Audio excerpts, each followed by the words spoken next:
Lorsque l'on parle de capturer, de comprendre, de saisir la vision de Dieu ou la vision de notre vie, il y a toujours deux aspects que le même mot couvre. Quand on dit vision, certaines personnes sont mal à l'aise parce qu'elles pensent qu'on est en train de dire « crée-toi un avenir ». Quand on parle de capturer sa vision, certains pensent, surtout nous à l'église, on pense qu'on veut abandonner Dieu pour que nous-mêmes on imagine ce qu'on va faire demain. Non. Mais certains aussi pensent mal, parce qu'ils pensent que capturer sa vision de la vie, ce n'est rien visualiser demain et laisser Dieu te montrer un songe la nuit qui sera ce que tu dois faire. Non plus cela. Justement, c'est ces deux choses qui se mélangent, qui viennent simultanément. C'est-à-dire, la raison pour laquelle le Seigneur t'a créé, il va te la montrer. Il va mettre la passion, les désirs à cela. Lorsqu'il t'a créé, il t'a déjà rendu capable au milieu de tout le monde, au milieu de toutes les situations, de ne voir que les genres de choses que toi seul peux en donner la solution. Ok?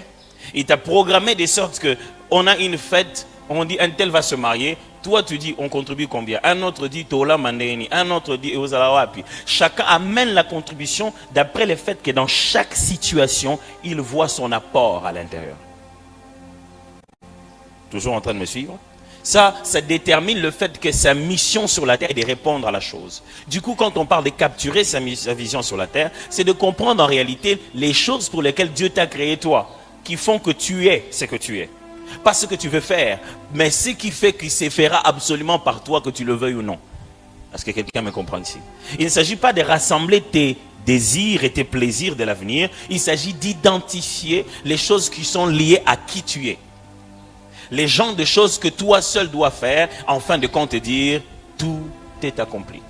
Les genres de choses qui sont déjà placées dans ton être, programmées dans ta personne. C'est la direction vers laquelle tu vas.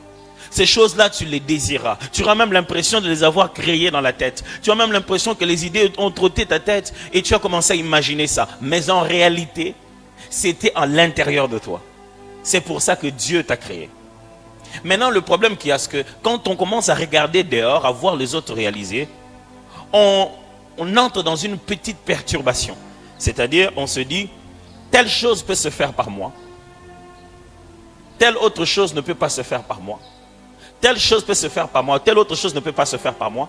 Mais le problème fondamental qu'on ignore, on ne se connaît pas suffisamment soi-même. Donc, certaines des choses qu'on a raillées de notre liste, incapable de faire, c'est l'incapable du jeune homme de 12 ans qui peut le faire. Mais quand le jeune homme atteindra 23 ans, il va le faire. Est-ce que toujours en train de suivre? Ce qui signifie que vous verrez toujours que la vision est progressive et dynamique. C'est comme si elle change avec le temps. Ce n'est pas elle qui change, c'est la découverte de soi qui te permet d'avoir un meilleur angle pour voir la chose. C'est comme quand on avance de loin. Moi, je me souviens, à un moment, j'ai passé un petit temps au village. Et chaque fois qu'on allait voir un autre village, donc d'un village à un autre, c'était toujours des grands voyages, des kilomètres. On se promenait toujours avec machette à la main, tout ça pour se frayer un chemin, et aussi pour répondre aux dangers dans les cas où. Et quand on revenait le soir, pas d'électricité. Quand tu reviens le soir, fais de ton mieux. Quand je dis le soir, je dis déjà 15h30, 16h. Parce qu'à partir de 18h, 19h, c'est déjà l'heure d'aller dormir. C'est pourquoi les gens qui vivent au village, ils vivent plus longtemps. Ils mangent bio, ils dorment bien. Nous, on vit une vie incroyable ici. Les jours où tu réussis à ne pas voir. Vous voyez, dans la ville, des fois, on ne se rend pas compte.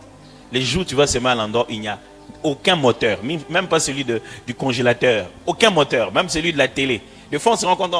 Tu crois que la télé ne fait pas le bruit dès que tu l'allumes. Il y a des petits bruits. Quand tu vas quelque part où il ne fait absolument aucun bruit. C'est très reposant. Bon, quelqu'un nous a déjà dit que si on va au village, on va attraper la sorcellerie, mais je sais pas. Mais on a beaucoup d'aisance de voyager, de prendre un visa et d'aller dans le village des autres. C'est pas gentil. Demande à quelqu'un, tu es où? Je suis. Mais dit, mais où est les villages? Mais c'est plus gai les villages des autres que nos propres villages. Nos villages deviendront meilleurs. C'est à nous-mêmes de les arranger. C'est de temps en temps qu'on rentre. La raison fondamentale pour laquelle nos ancêtres, nos vieux, nos parents envoyaient leurs enfants en centre-ville, c'était pour qu'ils viennent devenir sages et intelligents et qu'ils reviennent au village pour pouvoir améliorer les conditions. Alors,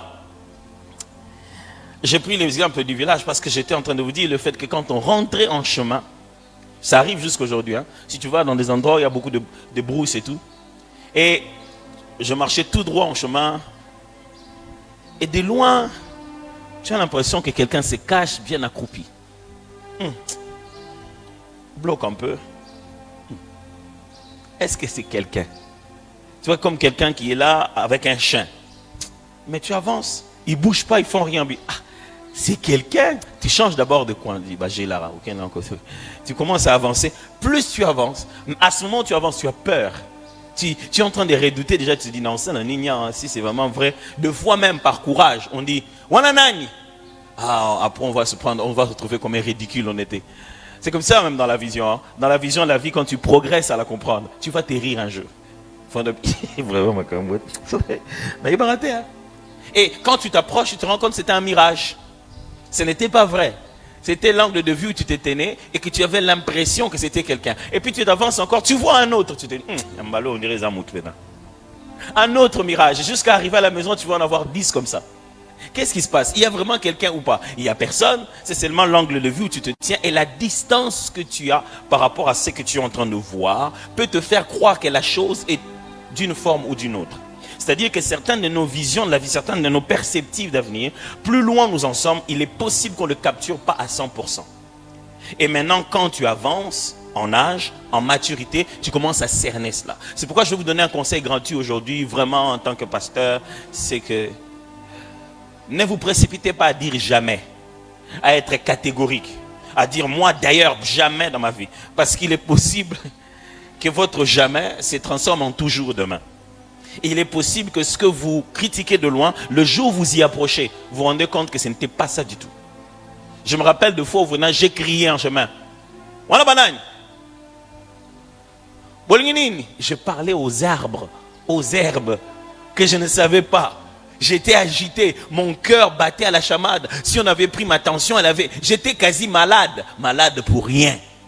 Il est possible que certaines choses pour lesquelles tu te dis, moi vraiment dans la vie, moi vraiment je pense à ça. Et puis tu te rapproches, puis tu te rends compte que poursuite devant, comme dit l'Ecclésiaste, il n'y a rien dedans. Ça ne valait pas le coup d'être ta vision. Mais ce n'est pas pour ça que moi je marchais. Je marchais pour me rendre à la maison. Ces mirages ont paru sur le chemin. Toujours avec moi? Très important. Alors aujourd'hui, qu'est-ce que j'essaie de vous enseigner sur base de cette histoire-ci? Souvenez-vous qu'une vision de la vie, c'est à la fois la révélation de plan de Dieu pour toi, qui est directement basée sur la personne que tu es. La connaissance de son identité est déjà le point de départ pour saisir sa vision. Et ça provoque en toi une imagination de l'avenir. Tu commences à regarder qu'est-ce que Dieu peut faire avec quelqu'un comme toi. Nous sommes ici en face d'une vision très spéciale, laquelle a révélée à travers un songe, la vision de Joseph. C'est dans Genèse chapitre 41. La vision n'est pas celle de Joseph, elle est celle du pharaon. Joseph n'est qu'un interprète. C'est Pharaon qui a un songe, qui a deux songes, qui selon Joseph veulent dire la même chose. Deux songes dans deux matières différentes. Quelle matière? La matière de vache et la matière des épis. Ce n'est pas en vain que Dieu a choisi ces deux éléments parce que c'était des signes de la stabilité économique des Égyptiens. Alors, d'un côté les vaches, de l'autre côté les épis. C'est-à-dire ce qui vient de la terre et ce qui est fait par élevage. Alors il voit cette vache maigre, qui les vaches ne mangent pas les gens. C'est quand même l'Égypte c'est quand même un pays bizarre, hein, où les animaux se mangent, les serpents avalent les autres. Dans les songes, les vaches bouffent les autres vaches, c'est quand même bizarre. Mais les vaches qui étaient maigres ont mangé les vaches. Ils n'ont pas chassé, ils ont mangé. Très important en matière de vision quand on interprète. Et deuxièmement, les épis qui étaient de bonne santé se sont fait dévorer aussi par des épis qui étaient secs, qui étaient séchés par le vent qui venait de l'Orient, comme il a bien dit.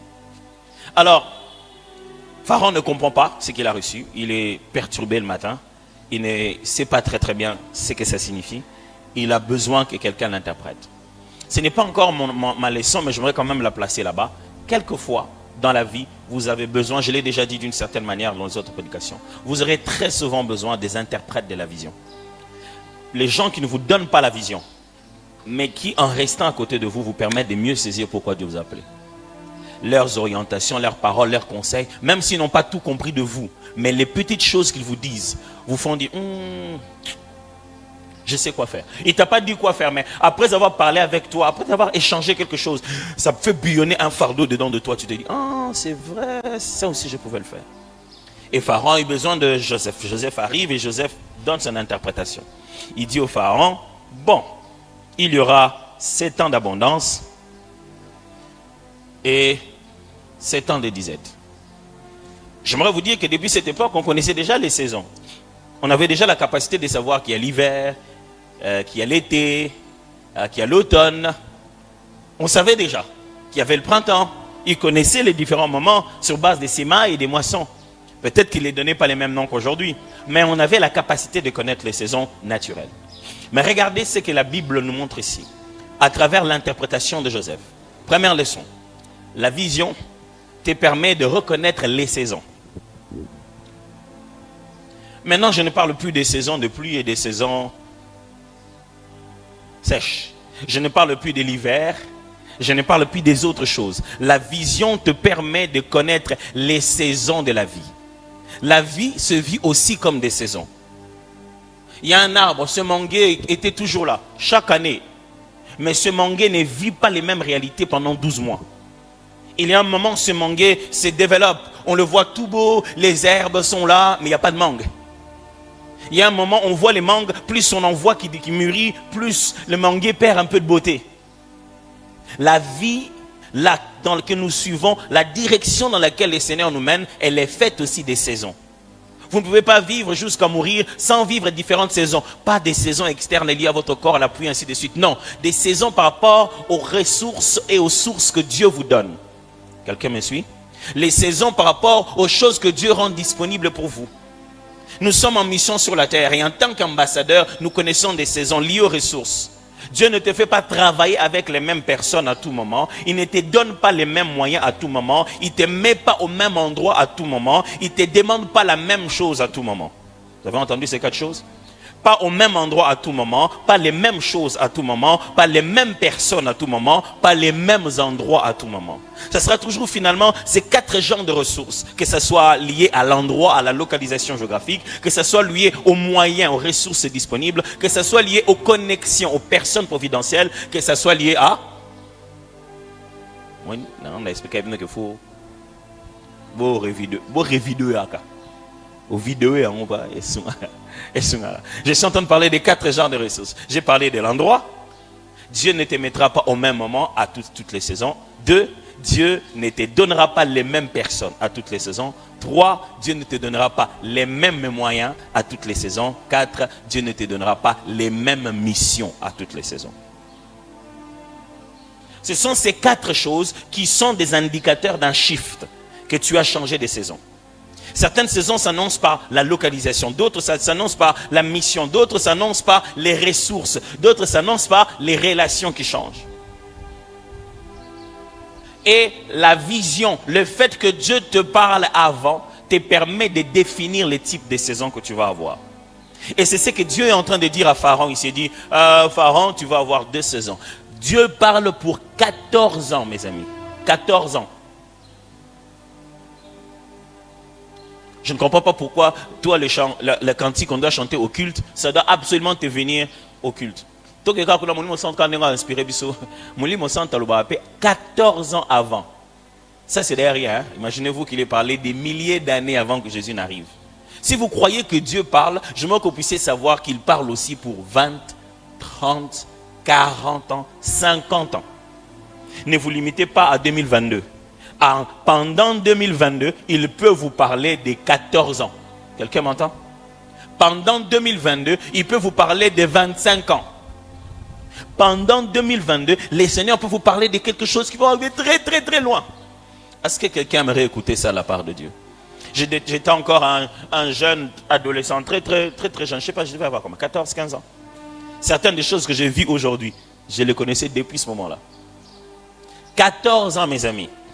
Pour Pharaon, ce ne sont que 7 vaches, 7 et puis 7 vaches, 7 et puis. Il voit 7 2 fois, il ne sait même pas les additionner.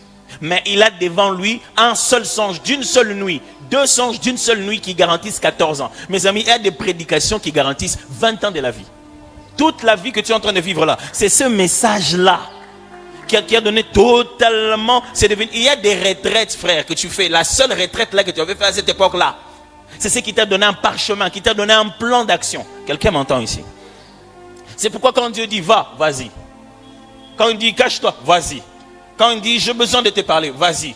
Quand il dit mets ceci de côté, obéis. Parce que Dieu peut faire avec toi une causerie maintenant, même pour les enfants de tes enfants. C'est dans une veillée, au moment qu'il était en train de prier, il s'est même endormi, Abraham, que lorsqu'il se réveille, Dieu lui dit, écoute, ta descendance ira en captivité pendant 40 ans. On lui a expliqué 40 ans, même pas de son fils, mais des enfants de ses enfants. On lui a expliqué combien ils feront 40 bonnes années. Mes amis, ne vivons pas la quinoise au jour le jour. Planifions 40 ans, 500 ans.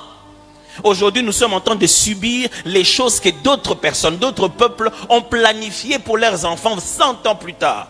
En se renseignant que leur race sera en train de dominer sur ces deux autres. Des gens ont fait des réunions, ils ont placé des stratégies. Ils sont allés chercher des populations. Qu'est-ce qui a poussé par exemple à l'homme blanc de quitter chez lui, de se dire que, bon, Magella, il faut aller découvrir de nouveaux endroits. David Livingstone, il faut que tu ailles là-bas découvrir de nouveaux endroits. Pourquoi? Parce que s'ils doivent changer des saisons, ils doivent changer des ressources. À la quête des ressources, ils doivent changer de lieu de localisation. Ça va leur changer certainement des relations et ça leur donnera une nouvelle mission. Et ils ont vu, ils ont senti, ils ont compris. Je ne suis pas en train de réveiller des problèmes ou les trucs coloniaux, mais je suis juste en train de rappeler certains faits pour nous pouvoir élever un peu notre façon de réfléchir. Ils ont conçu, ils ont prévu que leurs enfants ne viendraient pas nous servir. Ils ont prévu que leurs enfants viendraient toujours avec le même complexe que les leurs, venir nous diriger, nous dominer. De sorte que quand on se rencontre, ils te demandent, tu veux que je t'aide en quoi? Qu'est-ce qui te montre que j'ai besoin d'aide? Qu'est-ce qui te montre que je ne m'en sors pas? Parce qu'ils ont grandi avec une conception selon laquelle c'est nous qui avons des solutions, c'est nous qui sommes allés découvrir leur monde. Donc c'est dans notre plan qu'eux ils se trouvent. Oui, ils réfléchissent comme ça. Eux ils ont un plan et ils nous ont incorporés à l'intérieur. Nous, on a subi seulement un plan. On commence à se battre, à essayer de faire de notre mieux pour pouvoir arriver à ce qu'eux ils sont. Mes amis, réveillez-vous. Vous pouvez planifier 20 ans, 40 ans. Vous pouvez vous assurer que vos enfants et les enfants de vos enfants, aucun d'entre eux ne serait pauvre. Aucun. Vous imaginez quelqu'un qui veut seulement comme ça acheter tout un pays comme ça, toute une grande nation comme ça?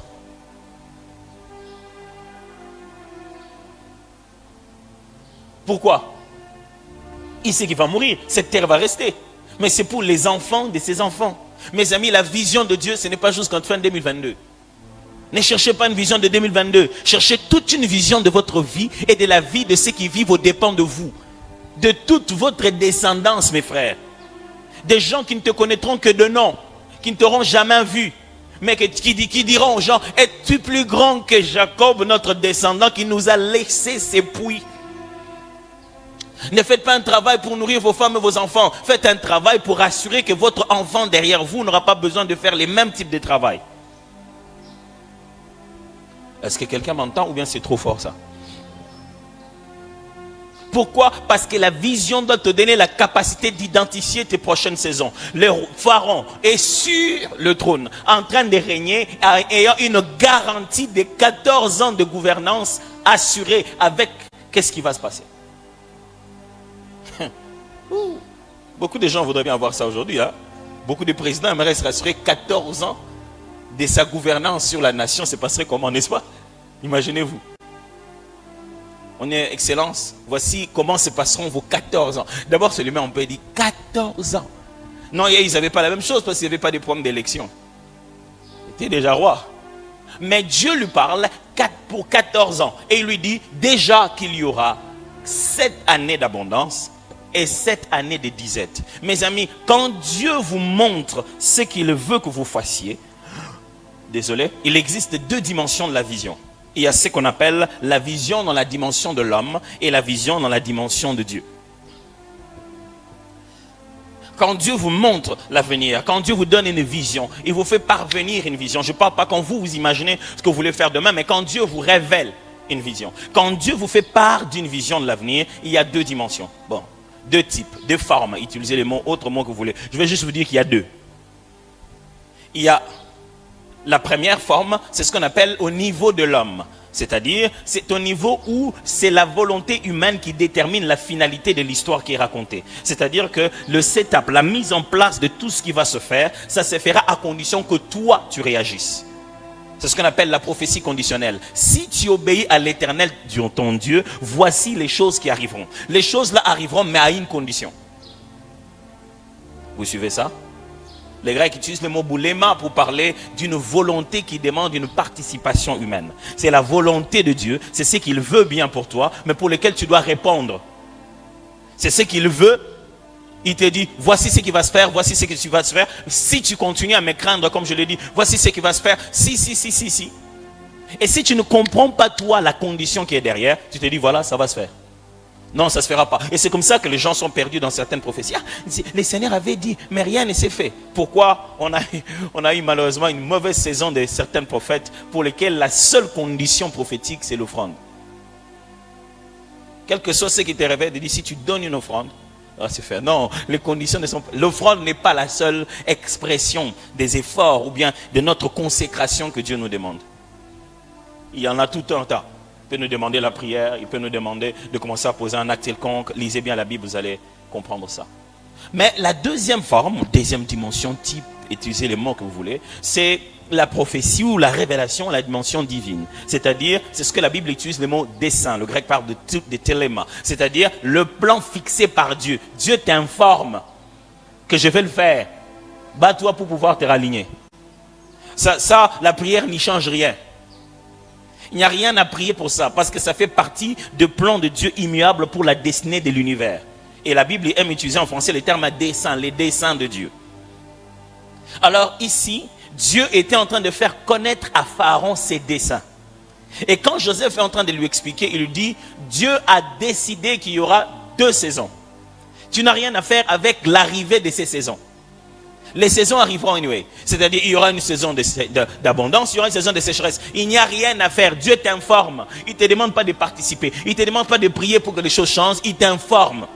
Il veut que tu saches. Frère, quelquefois dans la vision, Dieu ne fait que t'informer. Osa le tangeliango. Osa le côté long prière à 21 jours. C'est ça ce qui va se faire. Et des fois, nous passons tellement le temps à vouloir essayer de négocier à changer l'avenir au lieu de nous positionner pour le vivre différemment. Et quand Dieu était en train de dire à Pharaon, il y aura 14 ans, 7 ans d'abondance, 7 ans de disette, il n'était pas en train de dire à Pharaon, tu mourras de faim pendant 7 ans. Il a dit, voici les données. C'est ta réaction. De fois, on est très loin d'imaginer à quel point la vision céleste dépend de la terre. À quel point Dieu au ciel a révélé une chose et il attend que nous réagissions. Si Israël avait connu, si Pharaon, Égypte avait connu 7 ans de sécheresse au point de ne plus rien avoir, ne plus rien du tout souffrir, ça aurait été leur propre faute. Dieu, il a des choses qu'il ne fait pas à notre place. La seule stratégie que Dieu a trouvée, c'est de prendre un jeune homme, de le mettre déjà dans le système de Pharaon bien avant, de leur donner un interprète qui est capable de pouvoir interpréter très bien cette saison. Au point que lorsque Pharaon est en train de décrire les vaches grasses et il est en train de décrire les épis gras, les termes qu'il utilise pour dire qu'ils étaient beaux, ils étaient bien, ces termes-là sont les mêmes termes qu'on utilise quand on décrit Joseph à sa naissance. Alors Joseph, quand il entend le Pharaon parler, c'est comme s'il entend dire, j'ai eu une année de Joseph et une année de sécheresse. Quand il entend décrire cette année-là, il dit, cette année me ressemble. C'est pour des temps comme ceci. Ces 7 ans-là, c'était les 7 ans de Joseph. Oh my goodness. C'était les 7 ans que Dieu a prévus à Joseph. À Bombélier, 7 ans en Égypte. Et Pharaon était suffisamment sage pour dire, où trouverons-nous un homme comme toi? Et ce sont les stratégies de Joseph pendant les 7 ans-là. Quand Joseph a pris le pouvoir pendant les 7 ans-là. C'est ce qui a bouleversé toute Égypte. Mais pourquoi? Parce que Dieu, voyant les 7 autres années qui allaient ravager le monde, ça allait plus tuer tout le projet qu'il avait pour Israël. Alors, à ce moment-là, dans ce coin du monde, un seul peuple avait la capacité de pouvoir absorber les autres.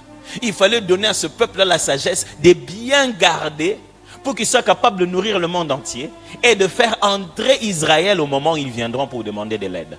Quoi de mieux que d'utiliser un Israélite lui-même pour diriger à ce moment-là? Les Égyptiens ne savent pas d'où il vient. Ils l'appellent même Safnat Panéar. Mais ils ne savent pas qu'en réalité, lui, il est juif. Vous voyez le grand stratège que Dieu est. Pourquoi? La vision nous sert à reconnaître les stratégies appropriées. Ça, c'est la deuxième des choses. Si la vision nous permet de reconnaître les saisons, elle nous permet aussi de reconnaître les stratégies appropriées. La stratégie opérée ici par Joseph n'était pas une nouvelle stratégie. Mais comment savoir quoi faire quand? Comment savoir tout ce que j'ai étudié à l'école, c'est ça qu'il faut appliquer maintenant? Comment savoir de tous les livres que je lis, c'est telle chose que je dois faire? De tous les conseils que j'ai reçus de mes parents, c'est celui-ci que je dois appliquer à ce moment. C'est quand on obtient la vision qu'on peut être capable d'en anticiper.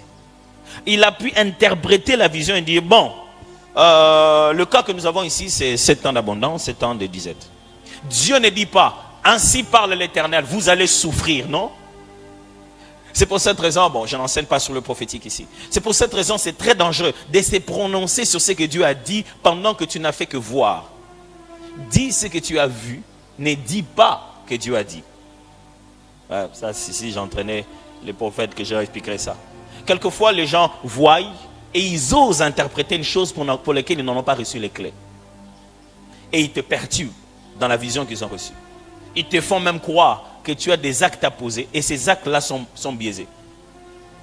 Quelqu'un aurait pu dire, 7 ans de disette, 7 ans d'abondance, 7 ans de disette. Pendant les 7 ans de disette, vraiment, c'est là, mais ils vont souffrir dans la vie, non, 7 ans. Non, Dieu ne disait pas qu'ils vont souffrir. Non. Non. Il leur disait que sachez que la saison est basée sur la localisation, les ressources, les missions et les personnes, les relations. Donc il a dit, dans tous ces éléments, un élément majeur va changer. Vous serez toujours ici, mais vous n'aurez plus les mêmes ressources. Alors quand vous avez d'autres formes de ressources matérielles, ça signifie que vous devez identifier d'autres formes de ressources humaines. Parce que ce sont les genres de personnes qui dirigent les genres de choses. Vous me suivez toujours? Alors, lorsqu'il a pu se rendre compte que, oh, ça veut dire qu'on va avoir 7 ans où les ressources ne seront plus les mêmes. Donc, il faut un autre gestionnaire. Mes amis, il y a des saisons dans lesquelles tu entres et tu n'as pas les bonnes personnes. Et tu n'arrives pas à jouir bien de cette saison. Au côté, mais tu n'as pas vécu ça à 100%. Tu étais mal entouré. Tu n'avais pas les bonnes personnes. Quelqu'un d'autre a les mêmes choses que toi tu avais. Façon dont il vit ça. Tu te dis, ah, vraiment. Même chose, même onction, même puissance, même saison. Quelqu'un d'autre, quand il part, il entre dans cette saison. Oh, façon dont le média prépare, organise son équipe qu'il a prévue. L'impact qu'il fait avec. Tu te dis, waouh. Tu te dis, mais qu'est-ce qu'il y a de grave ici? Ouais, c'est toi qui n'avais pas pris ce que tu avais comme grave. C'est toi qui as négligé la valeur de ce que tu avais reçu. Quand toi, tu étais aussi dans la même saison, toi, tu as pris ça pour n'importe quoi. Qu'est-ce qui se passe? Il se passe que lorsqu'on a la vision, cela nous permet de savoir quelle est la stratégie appliquée maintenant. Et très souvent, mes amis, les stratégies ne viennent pas nécessairement d'un rêve bizarre. Non, les stratégies ne viennent pas toujours par une prophétie. Elles sont inspirées. C'est-à-dire, c'est comme une pensée qui traverse ta tête, mais c'est une stratégie divine. Très souvent, les stratégies ne viennent pas comme des prophéties. Elles nous viennent juste comme des convictions. La stratégie de l'épargne n'a pas existé ce jour-là. Elle a toujours existé. Mais elle a été l'inspiration de la chose à appliquer. Joseph lui dit ceci. Pharaon, voilà ce que je pense. Je pense qu'il y a moyen de prendre les conséquences de l'abondance et de les appliquer pendant la disette. C'est-à-dire que si on est 7 ans durant autant riche, on peut garder les 7 ans de richesse là, toutes les conséquences des 7 ans, et se nourrir de ça, de toutes les conséquences des autres 7 ans. Mes amis, il y a des saisons où ce qui sort de la terre ne sort plus.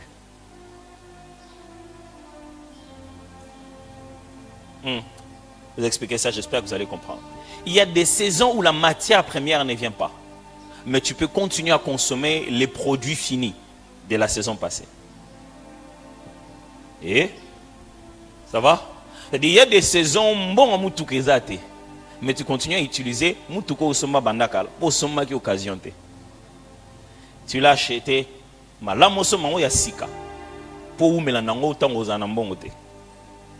Ozoma mnanzela ancien bogar mais a bomba bogar na ki bogar na kala. Est-ce que vous comprenez? Il y a des saisons où tu n'en auras pas à la même vitesse. Et cela est déterminé par la façon dont tu as bien investi quand tu avais la bonne saison. Quand tu as la bonne saison, ne va pas vers les flashy, quelque chose que tout le monde aime, va vers la durabilité. Quand tu es dans la bonne saison, cherche des choses qui durent. Quand tu es dans la bonne saison, bâtis des relations durables. J'ai vu des gens comme ça, on lui dit, ah vraiment tu m'as beaucoup aidé, ce que tu as fait ça a vraiment été très intéressant pour moi, et qu'est-ce que tu veux? Il dit, ah chef, il m'aura qu'à on a souffert fort, attends-moi 50. Il y a des gens qui quand ils t'ont donné parce que tu as souffert, tu les as perdus pour demain. Il y a des gens quand tu leur dis non merci, tu les as gardés pour toujours. Ça, c'est durable. Le moment de ta saison de sécheresse, il te rendra ça. Quelqu'un a fait croire à nos mamans qu'ils gardent leur argent dans les bijoux. Eh, bayi bara bijoux yaya. Oui, on a bijoux. Na saison te comme Bitcoin. Et comme que amso mbongo ça on a poche oser sur mbongo. Na place nous sommes dans la cash boy, on a mbongo te, mbongo za na poche, mais mutu monte lingo zo mbongo papier. On était à l'aéroport des États-Unis, ça fait longtemps. On avait des bagages supplémentaires à amener. Ça devait être American Airlines. On arrive et puis on avait l'argent pour payer nos bagages supplémentaires. On a payé, on dit ok, ça coûte autant. Ok, on paye. Il dit non, non, non, on ne peut pas prendre les cash. On ne prend pas les cash. Si on se met à prendre les cash ici, beaucoup de vols et ainsi de suite. Vous devez payer par carte. Oh, c'est Rihanna, la carte c'était. C'est Rihanna. Yo série oyo wana ngote parce que yo talango ninga la sele mabe yo série au compte bancaire aux anonkate et to vide boule ko mon yango dit non mais j'ai pas le droit, je peux pas prendre, il n'y a aucune comptabilité ici, je n'ai aucun moyen d'enregistrer que vous avez payé, ça ne se fait pas, ça se fait qu'en ligne. Oh. Et puis elle me dit vous voyez cette machine là, oui. Allez-y, mettez-y votre cash, suivez les procédures, ça va vous sortir une carte instantanée. Et vous allez amener cette carte, vous allez me donner et je vais la swapper. Et c'est à l'intérieur que je vais prendre votre argent. Je dis, oh merci Seigneur.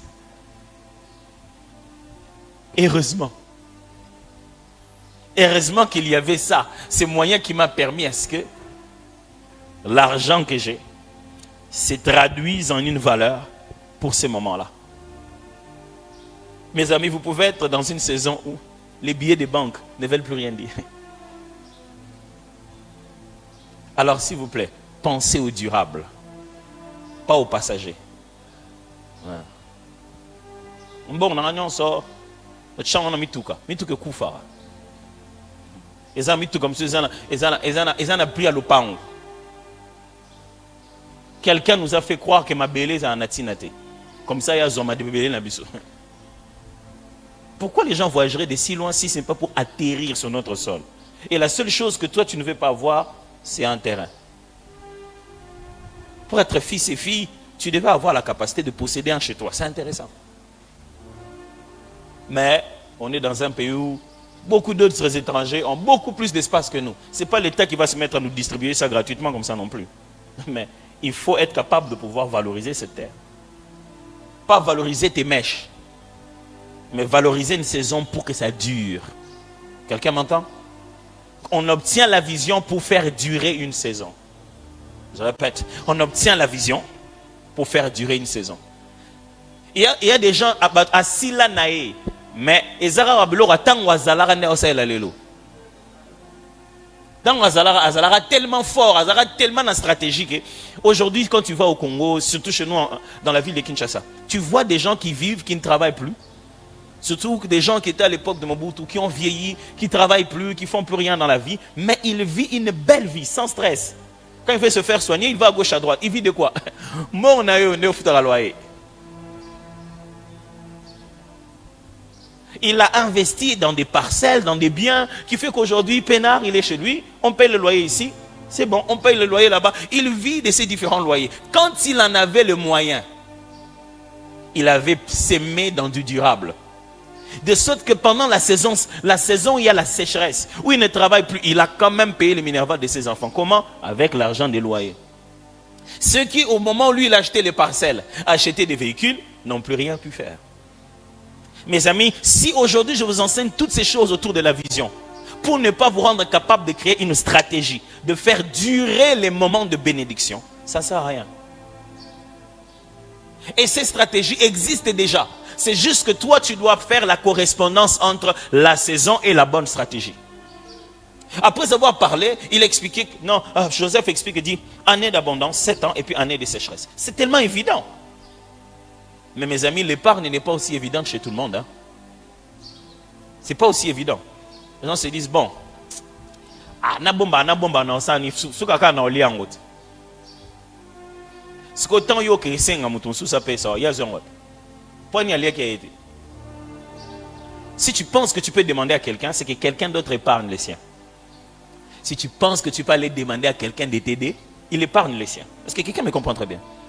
Et des fois, nous, on ne se rend pas compte que quand Dieu nous a révélé, vous êtes dans la bonne saison. Mes amis, la bonne saison n'est pas toujours la bonne saison des ressources.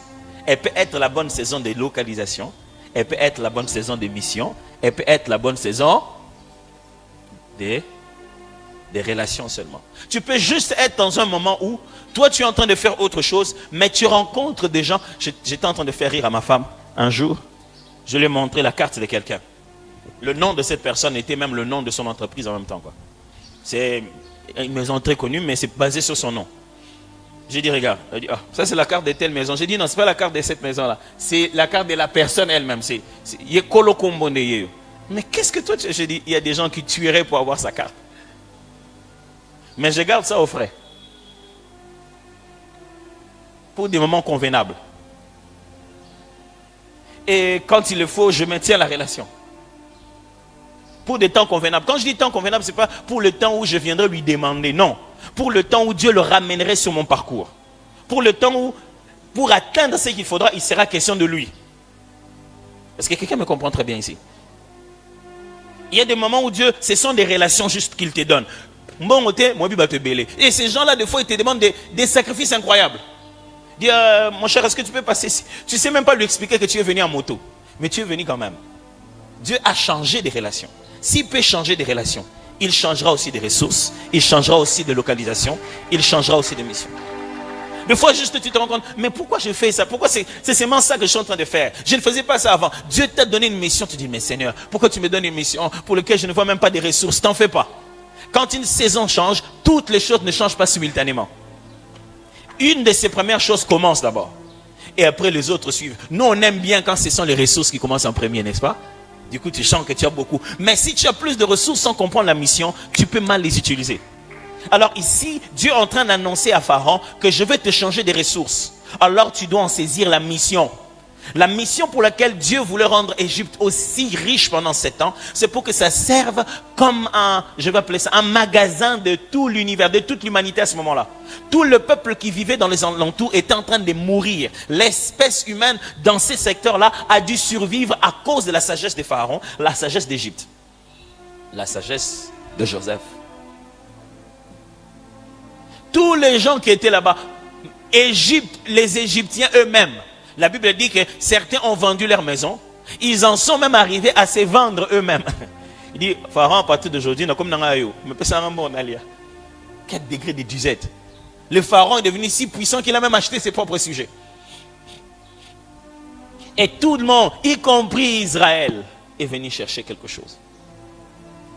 S'ils n'en avaient pas saisi la mission, s'ils n'avaient pas saisi pourquoi Dieu les a rendus riches, s'ils n'avaient pas compris que leur richesse, ce n'est pas pour eux, C'est pour l'humanité. Ils n'allaient pas faire de grands entrepôts pour garder ça. Ils n'ont pas gardé, ils n'ont pas entreposé à la taille de besoin d'Égypte.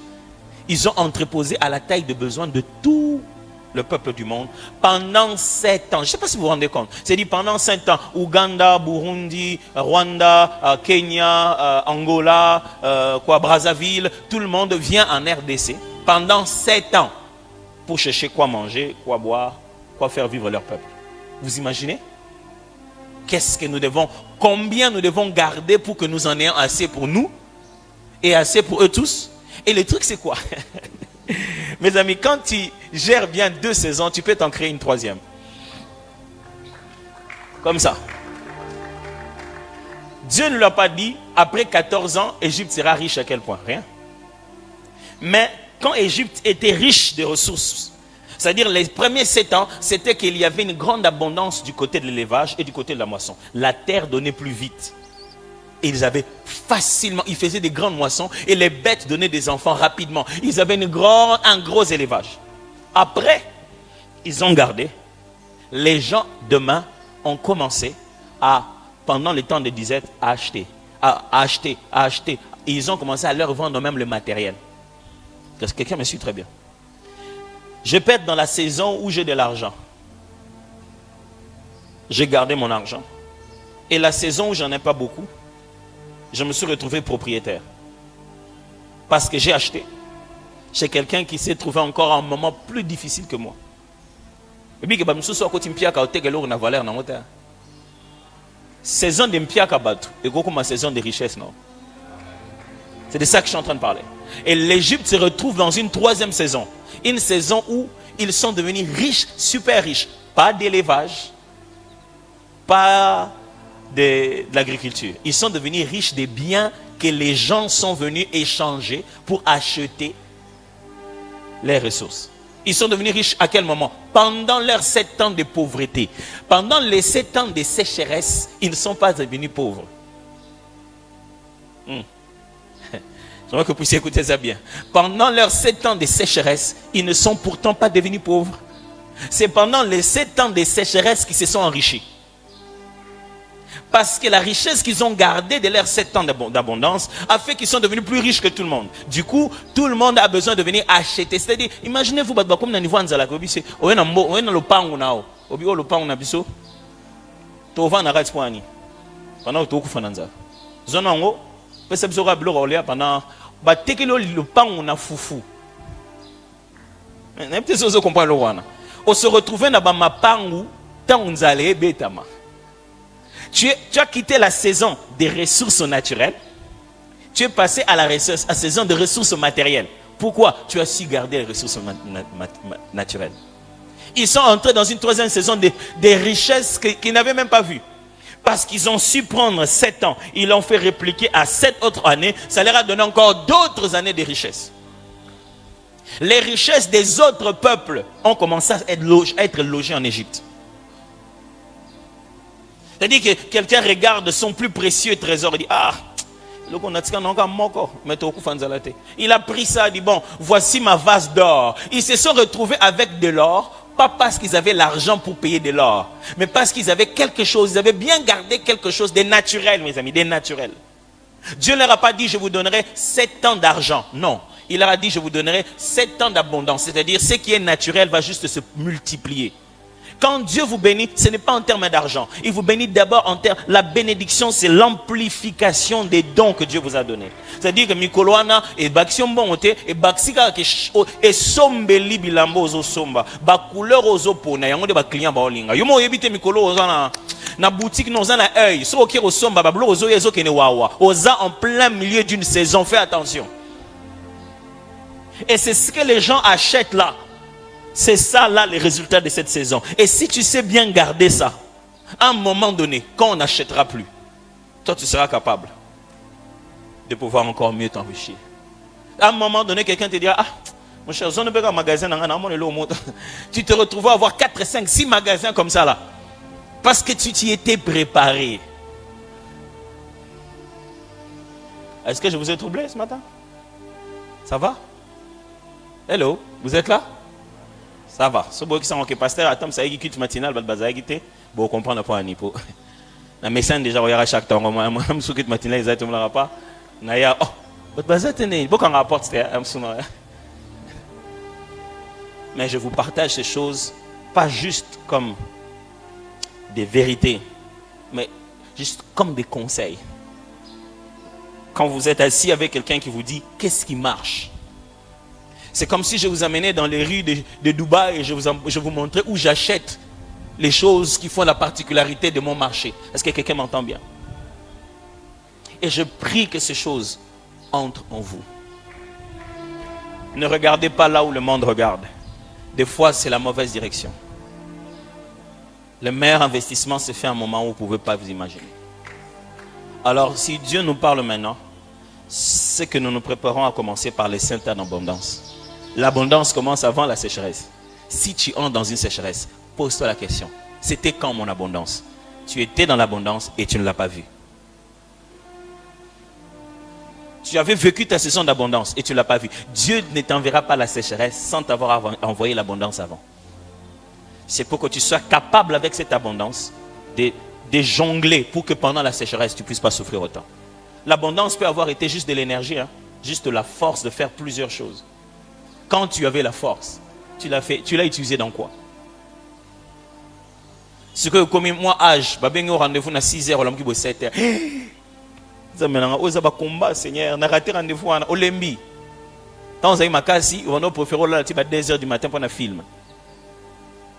Tu t'es épuisé.